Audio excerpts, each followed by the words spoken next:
Pawan package star అంటూ ఒక top news అయితే కనిపిస్తూ ఉంది. సో ప్రధానంగా ఇక్కడ 70 ఏళ్ళు వచ్చినా కూడా సీఎం కాలేవు, దమ్ముంటే టీడీపీని వదిలి ఒంటరిగా పోటీ చేయాలని, అలాగే పవన్ కళ్యాణ్ వ్యాఖ్యలపై MLA Anirudh Reddy hot comments చేశారు. మొన్న పవన్ కళ్యాణ్ మాట్లాడినటువంటి మాటలు దిష్టికి సంబంధించినటువంటి అంశాలు, తెలంగాణకు సంబంధించినటువంటి ప్రజల దిష్టి తగిలింది, అందుకే కోనసీమకి ఈ వరదలు వచ్చాయన్నటువంటి వ్యాఖ్యలు ఏవో చేశారని, దానికి సంబంధించి విమర్శలు చేస్తున్నామంటే కూడా నిన్న అనిరుద్ధ్ రెడ్డి తీవ్రంగా విమర్శలు చేశారు. టీడీపీ నుంచి బయటికి రావాలి, ఓని చరిష్మాతో ఒంటరిగా పోటీ చేసి గెలవాలి, తర్వాత 10 ఏళ్ళ తర్వాత ముఖ్యమంత్రి అవుతారంటే అప్పటికి 70 ఏళ్ళు వస్తాయంటూ కూడా ఘాటైన వ్యాఖ్యలు చేశారు. సో ప్రధానంగా పవన్ కళ్యాణ్ ఏ సందర్భంలో మాట్లాడాల్సి వచ్చింది, పవన్ కళ్యాణ్ స్పందిస్తారా?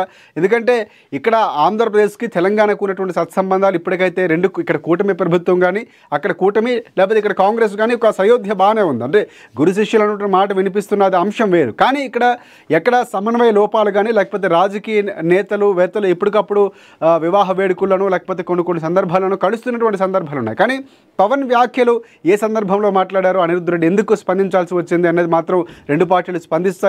ఈ అంశం ఎక్కడి వరకు దారితీపోతున్నట్టు మాత్రం చాలా కీలకంగా కనిపిస్తూ ఉంది. సో పవన్ కళ్యాణ్ ఎందుకు మాట్లాడాల్సి వచ్చింది, సో ఏ సందర్భంలో మాట్లాడారు, నిజంగా మాట్లాడడం సబబేనా అంటే ఒక రకంగా దిష్టి తగలాల్సిన అవసరం ఉంది. తెలంగాణ రాష్ట్రం కోసం తెలంగాణ కష్టపడినటువంటి సందర్భాలు, ఏపీ కోసం ఏపీ కష్టపడుతుంది. కానీ పవన్ ఎందుకు వ్యాఖ్యలు చేశారు? ఎప్పుడు కూడా ఇలాంటి వివాదాల్లో తెలంగాణ ఆంధ్రలో ఎప్పుడు గౌరవం ఉందని చెప్పినటువంటి పవన్ కళ్యాణ్ తెలంగాణలో ఉద్యమ స్ఫూర్తిని చాలా ఇన్స్పిరేషన్గా తీసుకోండి చాలా సందర్భాల్లో ఏపీ మీటింగ్లో మాట్లాడినటువంటి సందర్భాలు. కానీ ఎందుకు పవన్ మాట్లాడాల్సి వచ్చింది అనేది మాత్రం చాలా కీలకంగా కనిపిస్తున్నటువంటి అంశంగా చెప్పుకోవచ్చు. మరొక అంశం, కేసీఆర్ దీక్ష సంగతి నిమ్మరసానికి తెలుసు.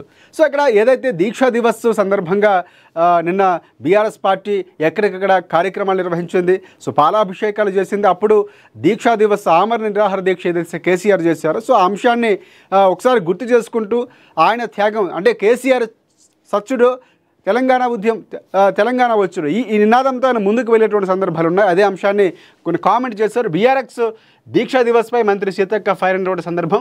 అలాగే రేపటి నుంచి కుర్చీ లొల్లి ఉండదు. సో తెలంగాణకు సంబంధించినటువంటి అంశాలు కాంగ్రెస్ పార్టీలో ఒక రకంగా ఉంటే కర్ణాటకలో డిఫరెంట్గా ఉన్నటువంటి సందర్భాలు కనిపిస్తున్నాయి.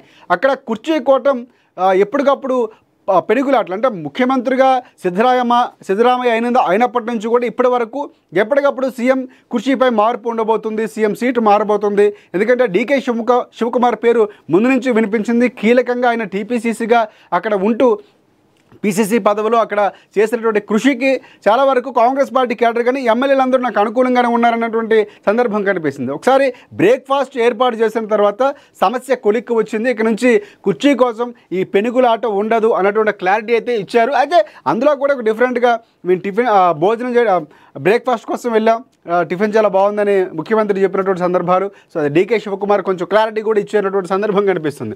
సీఎం మార్పు ప్రతిపక్షాల అసత్య ప్రచారాలే 2028లో కాంగ్రెస్ పార్టీ గెలిపే లక్ష్యంగా పనిచేస్తామంటూ సీఎం సిద్ధరామయ్య చెప్పినటువంటి సందర్భాలు. హైకమాండ్ ఏం చెప్పినా దాన్ని అనుసరిస్తామంటూ కూడా డీకే శివకుమార్ చెప్పారు. ఇక్కడ ముఖ్యమంత్రిగా ఆయన ఉంటూ ఉప ముఖ్యమంత్రిగా ఈయనుంటూ సమన్వయంతో ముందుకు వెళ్తామంటూ క్లారిటీ అయితే వచ్చింది. మళ్ళీ మరొకసారి సీఎం కుర్చీ కోసం ఇలాంటి వివాదాలు లేకపోతే అనుమానాలు రావంటే ఖచ్చితంగా వచ్చే అవకాశాలు ఉన్నాయని కూడా కొంతమంది చెప్తున్నటువంటి సందర్భాలు. ఎందుకంటే చాలా సందర్భాల్లో ఖండిస్తూ వచ్చినా కూడా మళ్ళీ అవే అంశాలు పునరావృతం అవుతున్నటువంటి సందర్భాలు ఉన్నాయి. కాబట్టి కీలకంగా ఇక్కడ చూసుకున్నటువంటి సందర్భంలో మరొకసారి సీఎం కుర్చీ కోసం డీకే శివకుమార్ ప్రయత్నాలు చేయకపోయిన అనుచరగానో మళ్ళీ బయటకు వచ్చే అవకాశాలు సోషల్ మీడియా వేదికగానో లేకపోతే మిగతా ప్లాట్ఫామ్స్ పరంగానో వచ్చే అవకాశాలు అయితే కనిపిస్తున్నాయి అనుకోవచ్చు. చూద్దాం ఏం జరగబోతుందో. సో మరొక అంశం చాలా కీలకంగా చూసుకుంటే వీకెండ్ అనాలిసిస్కి సంబంధించినటువంటి అంశం కనిపిస్తుంది. సీఎం రేవంత్ రెడ్డి 2 ఏళ్ళు తెలంగాణ కాంగ్రెస్లో డిసెంబర్ మాసం సంచలనాలకు వేదిక కాబోతుంది. ముఖ్యమంత్రిగా రేవంత్ రెడ్డి పదవి బాధ్యతలు స్వీకరించి 2 ఏళ్ళు అవుతూ ఉండగా పాలనలో తనదైన ముద్ర వేశారు, పార్టీకి రాజకీయ విజయాలను అందించారు. అయితే 2 ఏళ్లుగా ఢిల్లీ హైకమాండ్ తీసుకున్నటువంటి నిర్ణయాలు ఆయనకు అడుగడుగున ఆటంకాలు కలిగించేలాగా ఉన్నాయనే చర్చ ఉందని, ఆటంకాలు ఎన్ని ఎదురైనా మొండిగా దూసుకువెళ్లి విజయం సాధించడమే రేవంత్ రెడ్డి నైజం. ఎమ్మెల్సీలు ఎంపిక, కేబినెట్ విస్తరణ, బీసీసీ కమిటీ, డీసీసీలన్నింటా సీఎంకు దక్కినటువంటి గౌరవం కనిపిస్తూ ఉంది. అలాగే హైకమాండ్కి ఇచ్చినటువంటి ప్రాధాన్యం చూస్తే చెప్పుకోలేని పరిస్థితి ఉంది. దీనివల్ల పార్టీకి కలిగే ప్రయోజనాల చర్చ జరుగుతోంది.